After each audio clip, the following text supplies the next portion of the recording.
there was a study on cord blood of infants. So babies that were just born, they checked the cord blood for toxic chemicals. And in this study in 2001 in Canada, they found 200 plus chemicals in the cord blood of infants that were born like pristine into the world. They shouldn't have a toxic load, right? Well, that was 20 plus years ago that babies were being born into the world with toxic load. So how much worse is it now?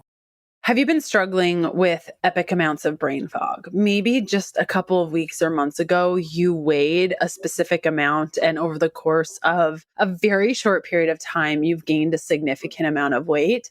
Today, we're talking about the impact that chemicals can have on both our brain and our weight and so much more. We're going to talk about how many chemicals the body can actually handle and some of the signs that point to chemicals being an issue. If you are constantly dealing with symptoms, you're not really sure where to turn, perhaps today's episode will give you that glimmer of hope that you're looking for. We're going to be talking about water, air quality, food, and ongoing exposures. And there's even a little conversation at the end around mycotoxins and mold. Our guest today is Dr. Jill Carnahan. She's known as your functional medicine expert. She's a prominent global keynote speaker and a prolific writer, sharing her knowledge on stage and in podcasts. With over a decade of producing popular content, her articles can be found in journals, newsletters, books, and on her website, jillcarnahan.com. I hope you really enjoyed today's episode with Dr. Jill Carnahan. Hey, my name is Leanne Vogel. I'm fascinated with helping women navigate how to eat, move, and care for their bodies using a low-carb diet. I'm a small-town holistic nutritionist turned 3-time international best-selling author turned functional medicine practitioner, offering telemedicine services around the globe to women looking to better their health and stop second-guessing themselves. I'm here to teach you how to wade through the wellness noise to get to the good stuff that'll help you achieve your goals. We're supporting your low-carb life beyond the if it fits your macros conversation. Hormones, emotions, relationship to your body, workouts, letdowns, motivation, blood work, detoxing, metabolism. I'm providing the tools to put your motivation into action. Think of it like quality time with your bestie mixed with a little med school so you're empowered at your next doctor visit. Get ready to be challenged and encouraged while you learn about your body and how to care for it better. This is the Keto Diet Podcast.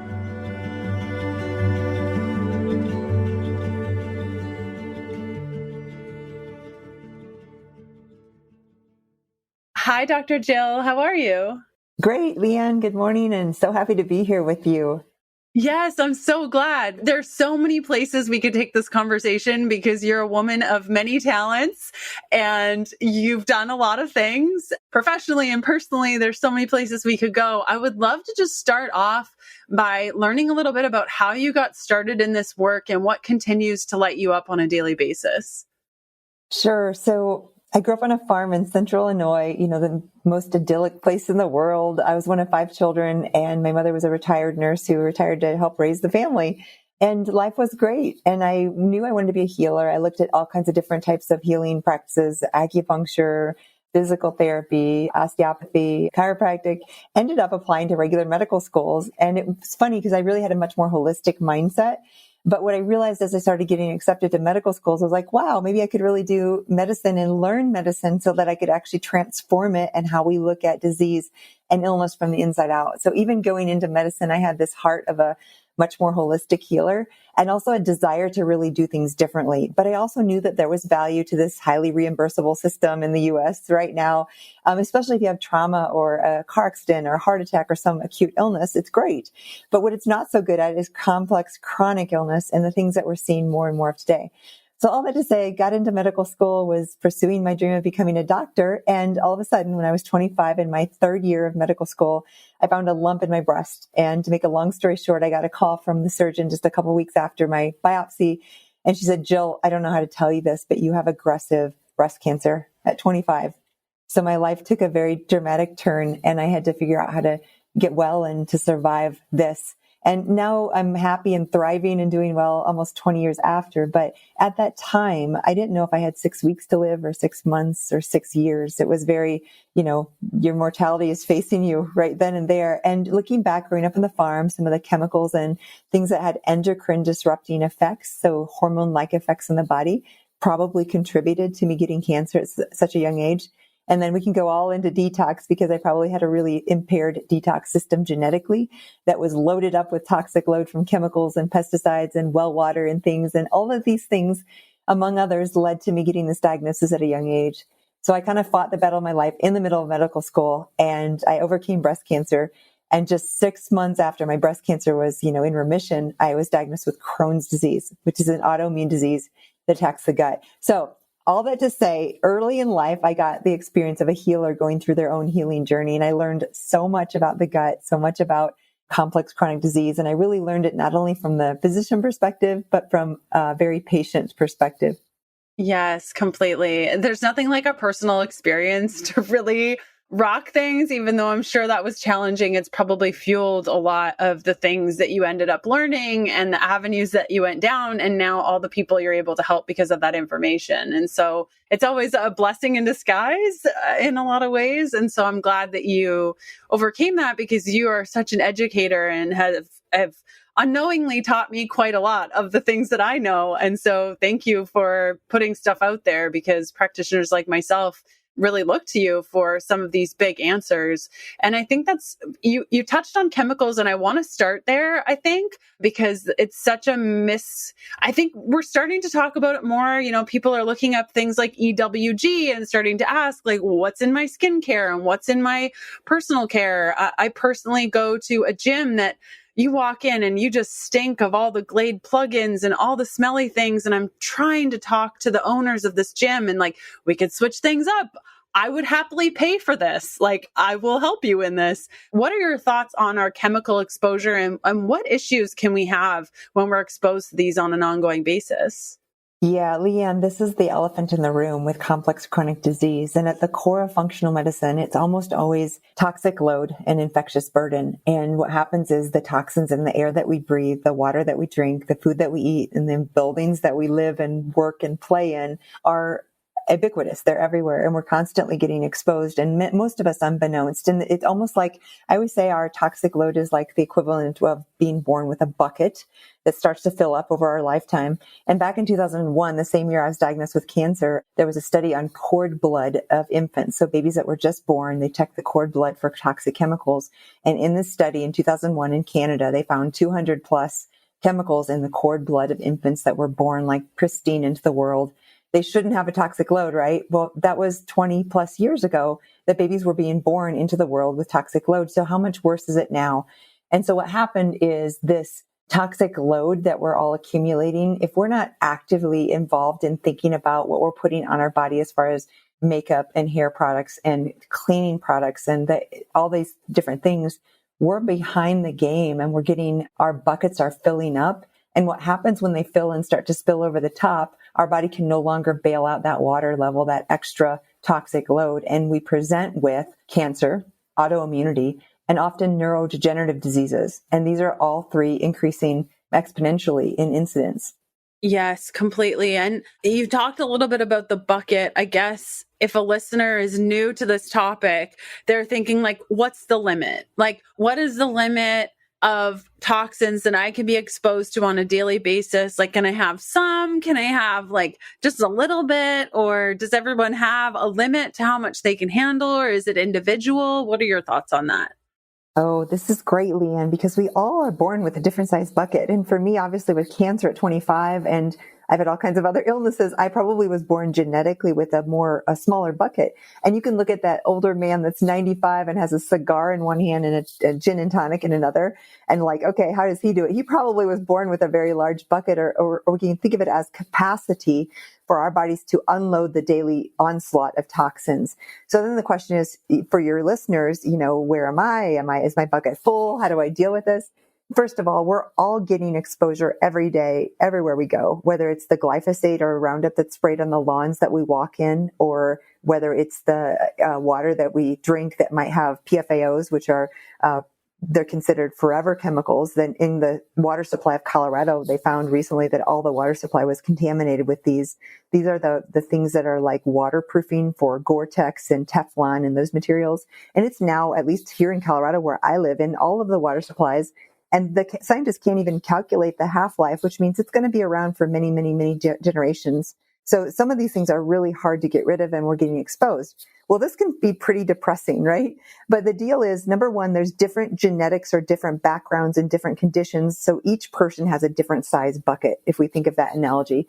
Some of us, like myself, have a much smaller bucket, so it doesn't take as long for me to get overloaded.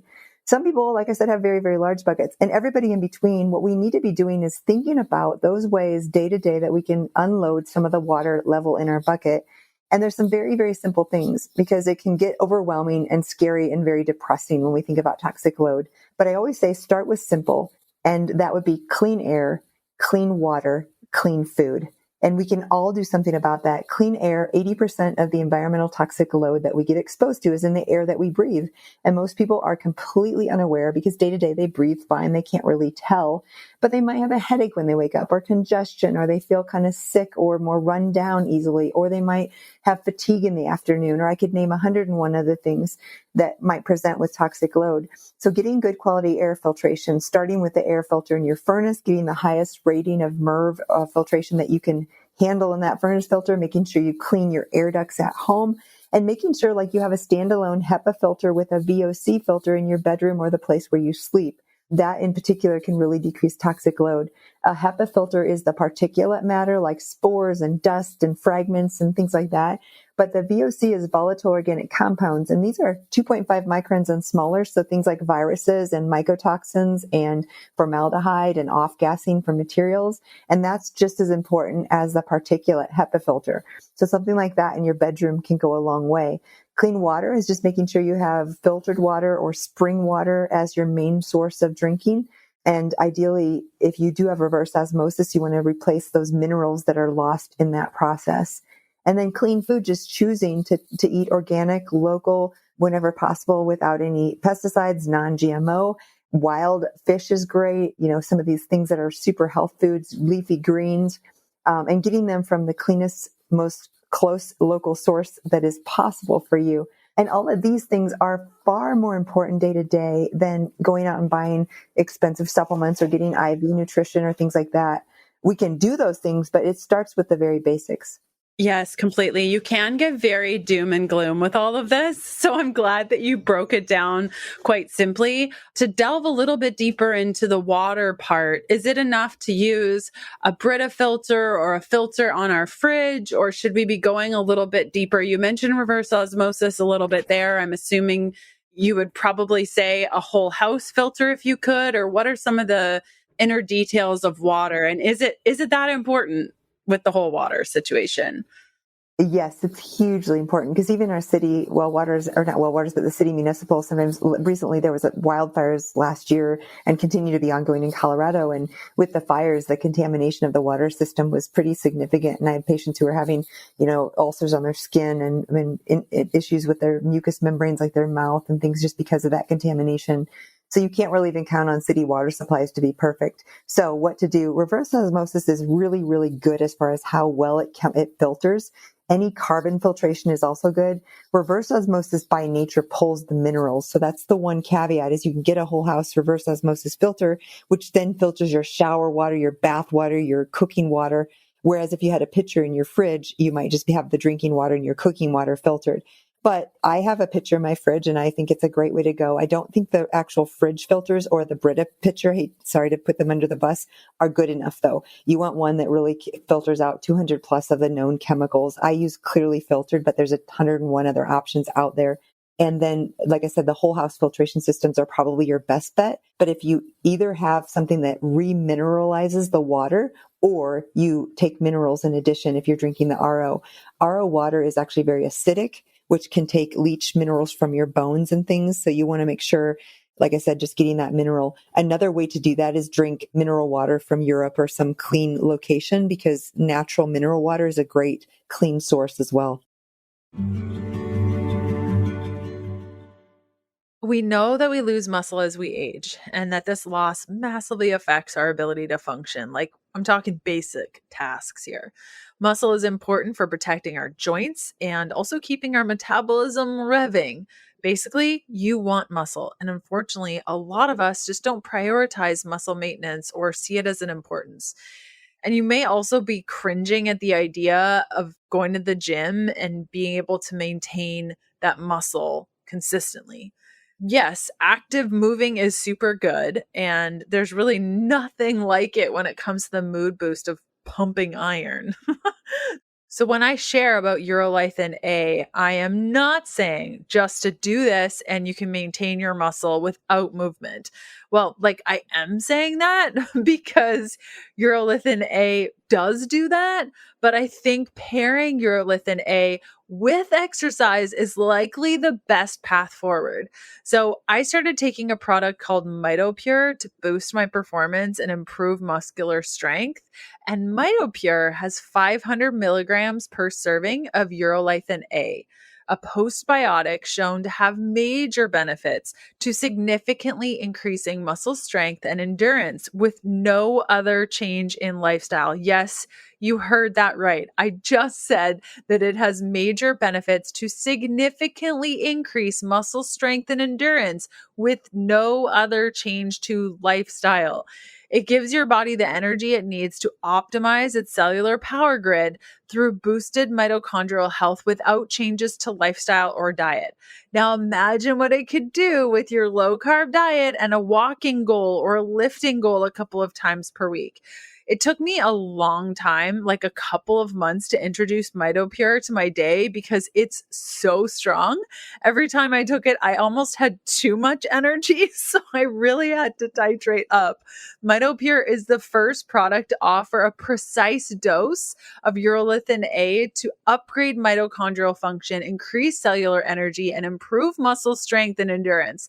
They've created 3 ways to get your daily dose of 500 milligrams of Urolithin A in their product MitoPure. They've got a delicious vanilla protein powder that combines muscle building protein with the cellular energy of MitoPure. Now, this product does contain whey protein. And then they have a berry powder that easily mixes into smoothies or just about any drink. This is dairy free.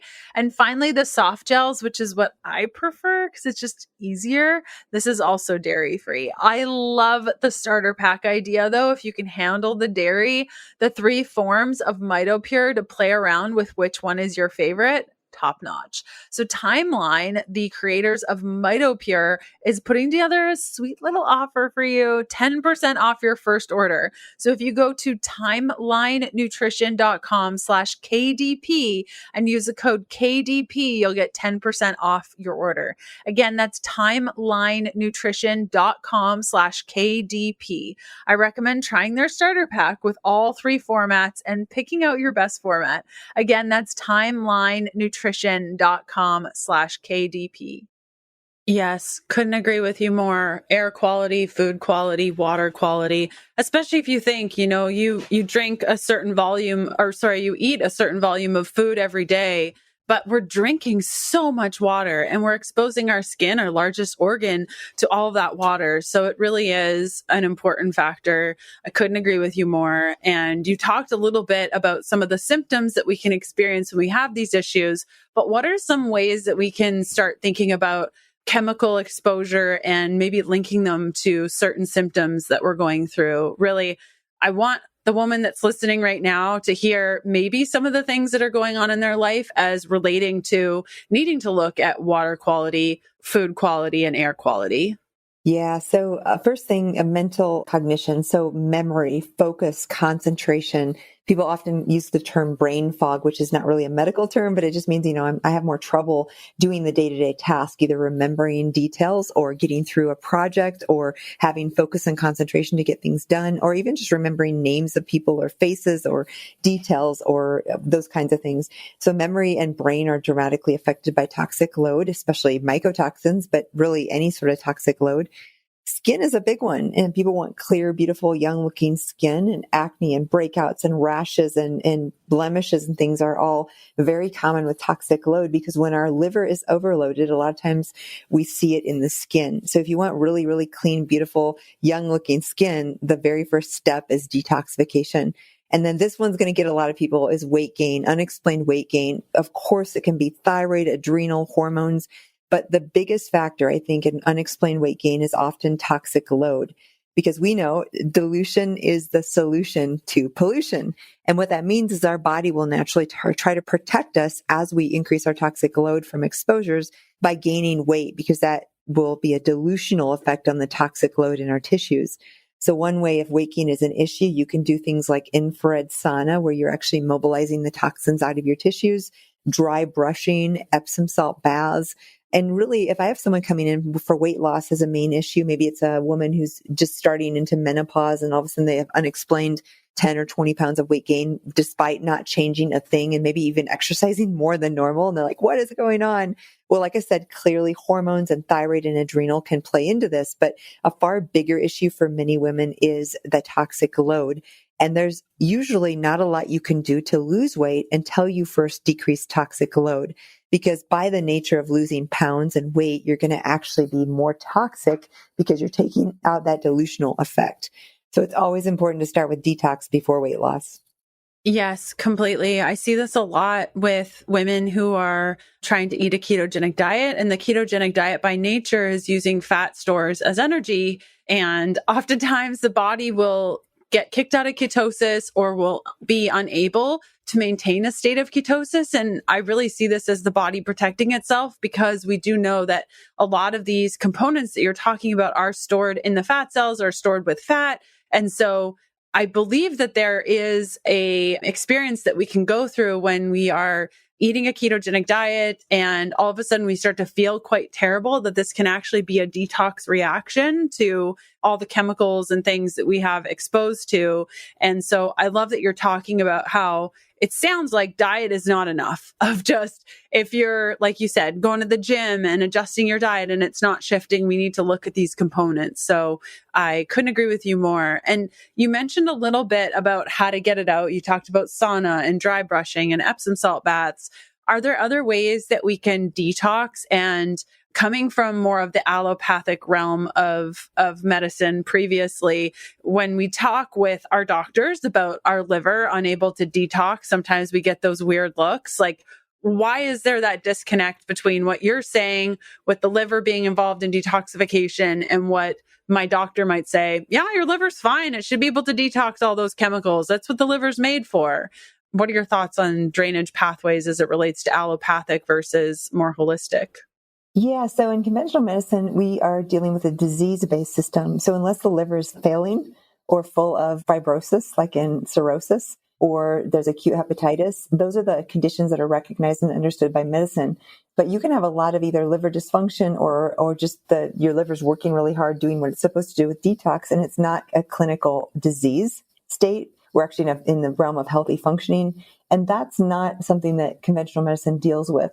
They deal with disease states. And so unless you're, like I said, in liver failure, they're not going to really acknowledge that the liver might have some other spectrum of stress or overwhelm or any of that kind of thing. So when we talk about detox, we're actually going ahead of the trajectory of disease and saying, how can we prevent you from walking down that pathway into a disease, and prevent versus just treat a disease. And that's why there's a disconnect, because we're talking in the realm of prevention and actually going backwards on that trajectory versus just arriving at a disease state. So what can you do? We talked about infrared sauna. What you want to do with the body is, as we get exposure to the air that we breathe, the water that we drink, the food that we eat, and other chemical exposures along the way, including some of them, like we said, that we might have been born with from our cord blood from our mothers, we need to think about mobilizing these toxins out of the tissues first. Then they go into the bloodstream. Then the liver, which is our filter of the blood, will filter them out, change them into a water-soluble form, excrete them in the bile. Our kidneys can also do the detox work and filter them from the blood as well and excrete that in the urine. And when we sweat, we can also excrete chemicals. So mobilization is the first step. And you can mobilize toxins by increasing glutathione, either taking glutathione or taking precursors or doing IV or nebulized or any form of glutathione. You can also do precursors like N-acetylcysteine, lipoic acid, vitamin C, glycine, glutamine, selenium. And all of these things can contribute to your glutathione production, which is your master detoxifier in the liver, where you transform fat-soluble toxins into water-soluble so that they can be excreted. But the excretion part is the other part of the equation. When you mobilize toxins, if you mobilize too quickly, like you gave the example of someone who's losing weight, maybe very rapidly, or losing fat, they're mobilizing toxins out of that fat tissue that's getting eliminated. But if they don't know how to excrete them, or if their body is impaired with excretion, they will feel very, very sick and unwell, and they might just gain that weight right back. So the excretion component is even more important. And this is typically things like lymphatic drainage. So lymphatic drainage remedies, dry brushing, castor oil packs, even coffee enemas can be helpful to increase glutathione and increase the excretion of toxic load through the bile and through the enterohepatic circulation, which is that bile excretion through the gut and through the stool. Other things are just getting outside and sweating. Like I said, even infrared sauna, red light therapy, so many different ways that we can mobilize toxins. And it's not always taking supplements, even though those can be helpful. Completely. And some issues that could come up while you're doing this, I would imagine that with women that have gallbladder removal, have you seen this as having issues with this detoxification process because bile is required? And we know that sometimes they don't got a lot of that and it's not working overly well. Yeah. So first of all, the fact that they had their gallbladder removed means that there was some either stagnation of the bile, poor production of the bile, inflammation of the gallbladder. So something in that pathway was probably impaired even before, because they obviously had that removed for a reason. And then when the gallbladder is just a storage organ for bile. So they're still going to have a drippage of bile from the common bile duct into the small bowel, even without a gallbladder. But it's not regulated with the meal. And in the small bowel, one of the roles of bile is to sterilize the small bowel so you don't get bacterial overgrowth. So these patients are going to be a little bit more prone to fat malabsorption, fat maldigestion, maybe troubles with either constipation or diarrhea, maybe trouble with fat soluble nutrient absorption. And then just that sterilization of the small bowel, they might have overgrowth of bacteria, which can impair absorption and increase toxic load from the inside out. So far, we've been talking about external toxins like parabens and phthalates and mold and heavy metals, and I could go on. But sometimes we can actually have toxic load from the inside out. If we have overgrowth of bacteria in our gut or yeast in our gut, these organisms produce toxins. Even the medications that we take or the hormones, if we're not detoxifying, that our body makes, these can all be toxins from within as well. Mm-hmm. And you mentioned a little bit on bowel movements.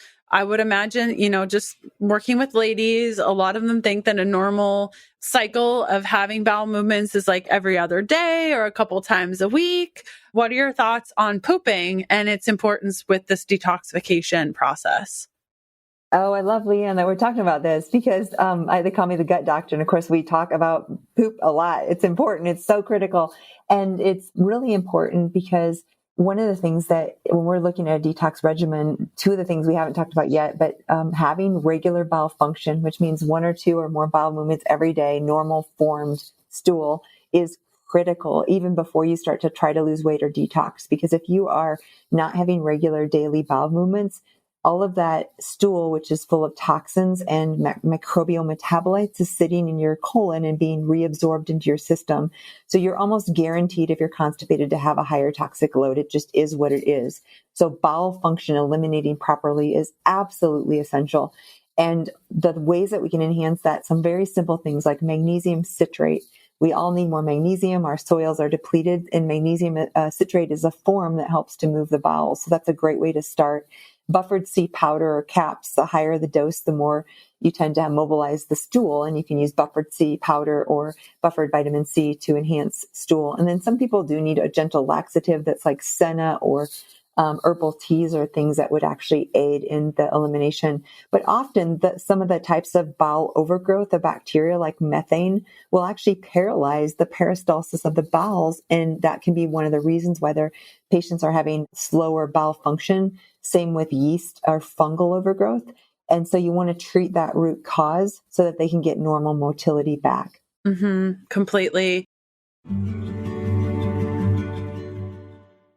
So I met this team of people many years ago. It was probably 2014, 15 or so at a conference. And they said, we are making these paleo sticks. They are different than any other meat stick on the market because they are fermented and each stick contains 1 billion CFUs of probiotics.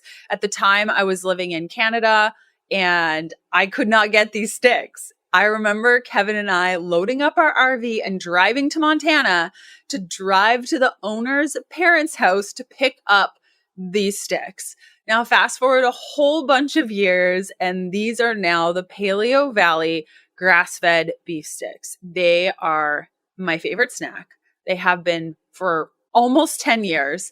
I always have one in my purse, sometimes two. They are my go-to snack. They're healthful for the gut. They strengthen your immune system. They're gluten-free, soy-free, dairy-free, GMO-free, freaky chemical, additive, dye, preservative-free. Many of the flavors are 100% free of carbohydrates. And the best part, they are absolutely delicious. I am so happy that I took a chance, loaded up my RV, and grabbed those sticks. It was like a really long trip. I think it was something like 12 hours of driving to get these things. And I'll never forget the first time I had a whole bag to myself. The flavor is unchanged. The product quality unchanged over all these years. I love my Paleo Valley grass-fed meat sticks. You can head on over to paleovalley.com/keto and get 15% off your order of their meat sticks. Again, that's paleovalley.com/keto. Any other issues before we move on? I really want to talk about mycotoxins in a little bit more depth. Any other issues that you see when it comes to overall gut health that you want to mention as we're talking about toxicities? Yeah, so I think for your audience in particular, I think it's relevant to talk about the macros in the diet and how it affects the microbiome.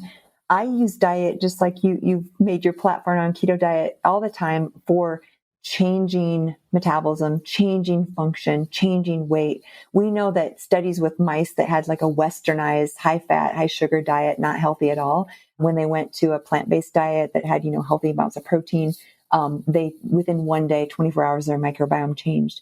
So when we talk about diets, one thing I always want to get across, I use diets like keto, like paleo, like all of these different styles, like a low sugar for candida, because in those ways I can manipulate in a really good, positive way the microbiome and the health of the individual. However, it's so easy when we find something that works, or we find something that works, but then we start to have reactions to foods, to get into a fear-based pattern of eliminating more and more and more foods. And we're left with a very small range of things that we think we can eat. And the more we narrow our diet or get just certain types of macros for long term, the more we narrow the diversity of our microbiome. And this goes from everything from keto to vegan. It doesn't matter. You narrow the choice of foods that you eat, and you narrow the diversity of the microbiome. So whatever diet you're on, if it's highly restrictive, I do not like to keep people on a highly restrictive diet for the long term. Now, there's caveats, like I will never have gluten or dairy or corn or soy. There's things that I'll never eat. I'm on a mostly paleo diet for life, and I totally believe that's right for me.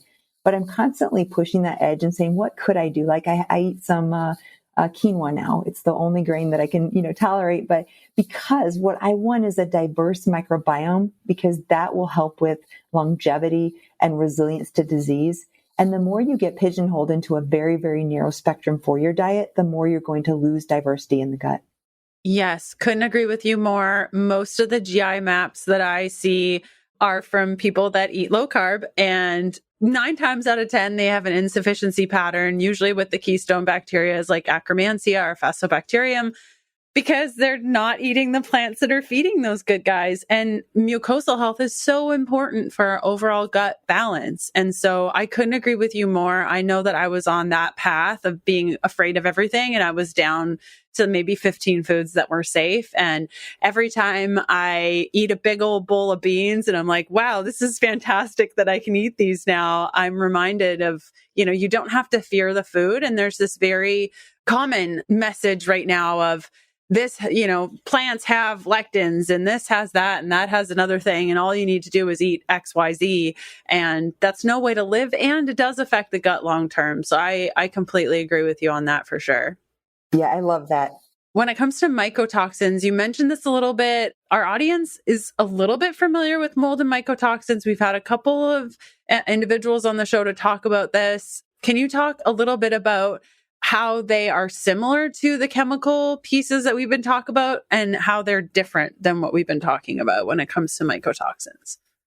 Sure. So we talked about toxic load and all this, and one of the big ones and one of my favorite topics, because I had exposure and illness and then recovered, is mold and mycotoxins.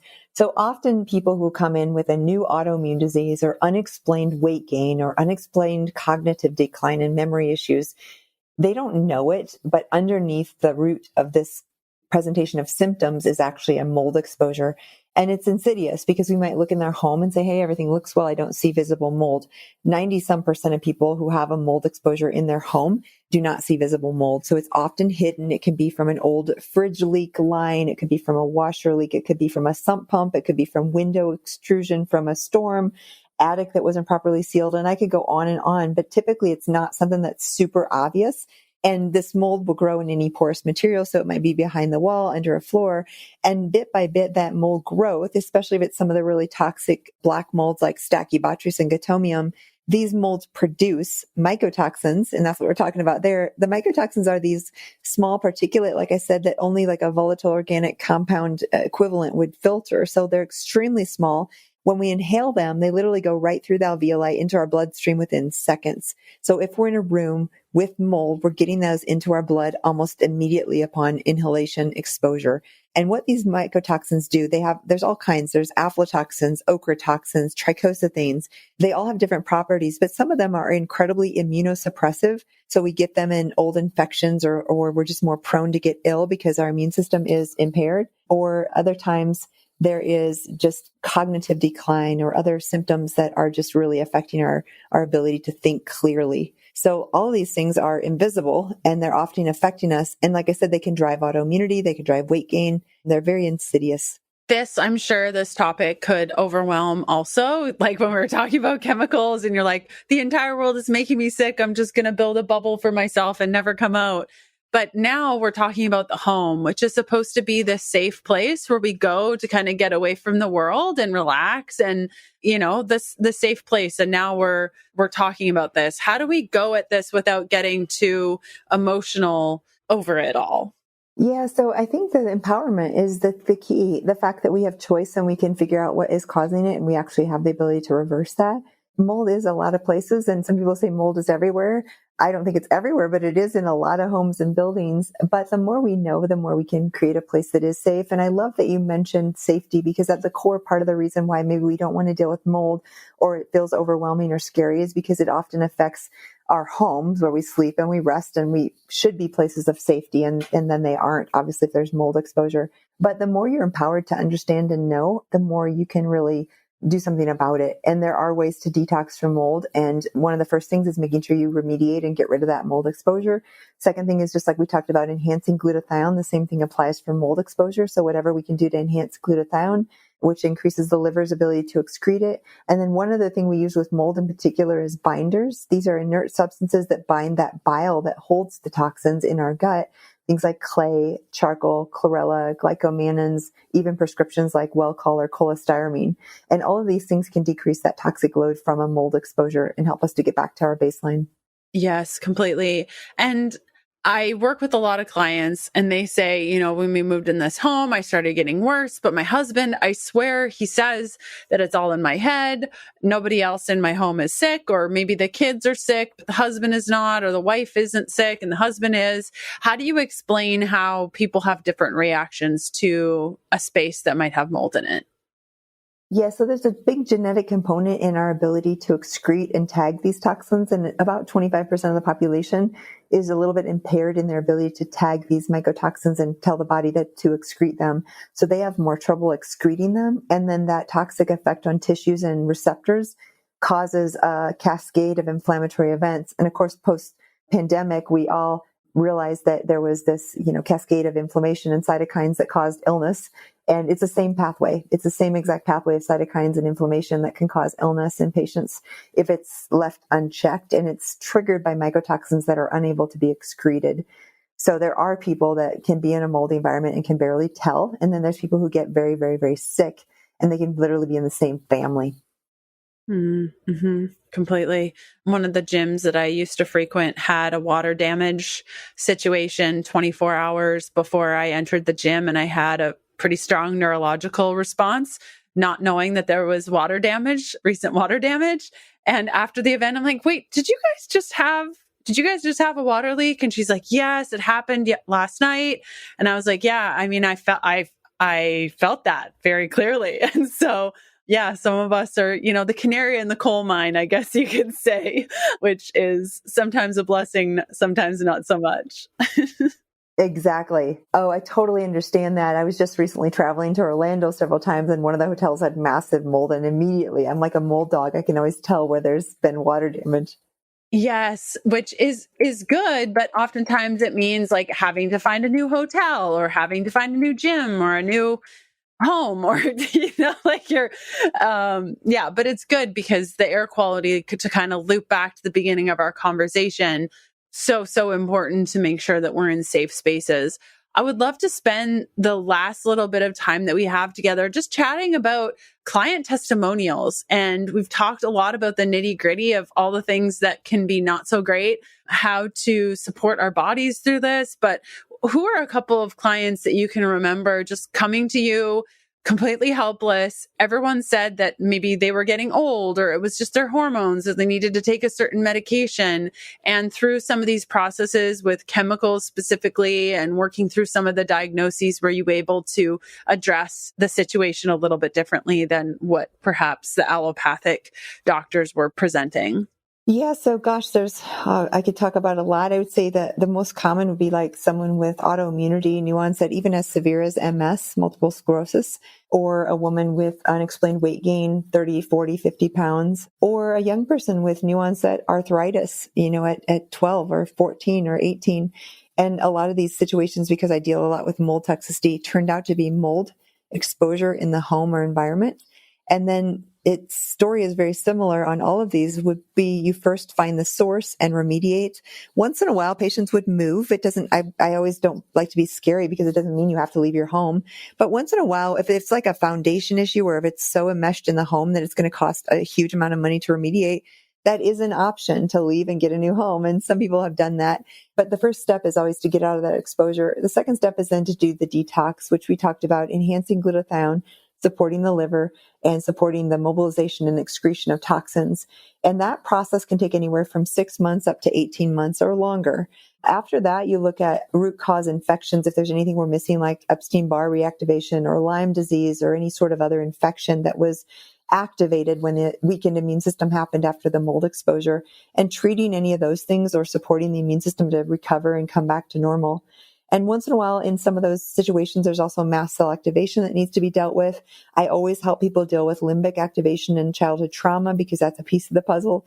But when we look at all of those pieces, so infectious load, toxic burden, mast cell activation, limbic system, I've seen, complete stabilization to reversal of autoimmunity, including MS. I've seen, weight go right back to normal and increase percent body muscle, decrease percent body fat, and those women that thought they could never lose weight. And for those young people who had arthritis or some autoimmune or inflammatory manifestation of this, that would literally go away. So what I've seen is curing the incurable and reversing the irreversible. And it's absolutely possible. Yes, completely. 100%. Love it, love it, love it. Where can people find more from you if they want to connect with you or read your articles? Where's the best place to go? Thank you, Leanne. You can find me at jillcarnahan.com, and there's free, decades of free blog articles all about mold toxicity, environmental toxicity. So if you want to read or learn more, it's all free. I have my own podcast there too. You can jump on. And if you haven't got a copy of my new book called Unexpected, it is out and really details my own journey through all the stuff we talked about today. And if you want to learn more, you can find that on my website as well. Beautiful. Wonderful. Thank you for all those articles. I'm pretty sure I've read absolutely every single one. So I can attest that they are fantastic and so educational. Thanks again for coming on the show. It was wonderful to get to learn from you. And thanks for being here. You're welcome, Leanne. Thanks for having me. You can find more from Jill by going to jillcarnahan.com. Thanks so much for listening. We'll see you back here next Tuesday for another episode.